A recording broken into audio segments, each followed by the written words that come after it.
अस्सलाम वालेकुम दोस्तों, तुसी देख रहे हो अपना पंजाब टीवी ते मैं तेरा मेज़बान अफजाल अहमद।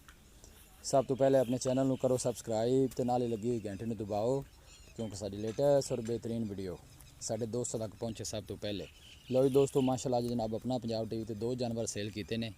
साढ़े बहुत ही अच्छे और प्यारे सबसक्राइबर ने अहमद भाई जनाब रहीम यार खान तो जनाब है ने। उन्होंने दोनों जानवर साढ़े तो परचेज़ किए ने। वीडियो तो जनाब ऑनलाइन सौदा हो गया सी, बयाना सानू जनाब उन्होंने कर दिता सी। बाकी भाई मौके पर आए ने।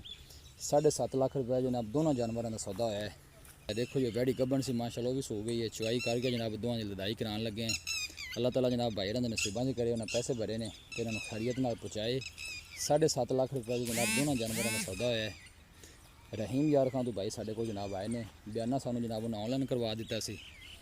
हमेशा की तरह जनाब अपना पंजाब टीवी की टीम की यही कोशिश रही है कि दोस्तों ने अच्छा रिस्पॉन्स मिले।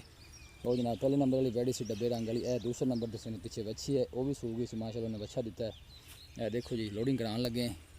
किसी भी साढ़े वीर भाई ने कोई जानवर साढ़े तो परचेज़ करना हो, साडा राबता नंबर है 0301 45 52 144। इस नंबर जनाब साड़ी व्हाट्सअप बनी है। यह जनाब गड्डी का नंबर है 1447।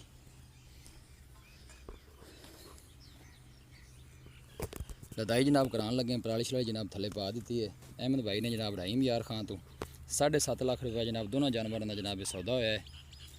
अल्लाह ताला जनाब इन्होंने खैरियत नाल पहुँचाए तो अल्लाह ताला जनाब उन्होंने नसीबां दी करे। हमेशा की तरह जनाब अपना पंजाब टीवी की टीम अपने सबसक्राइबरों की खातर इस तरह जनाब मेहनत करती रहेगी।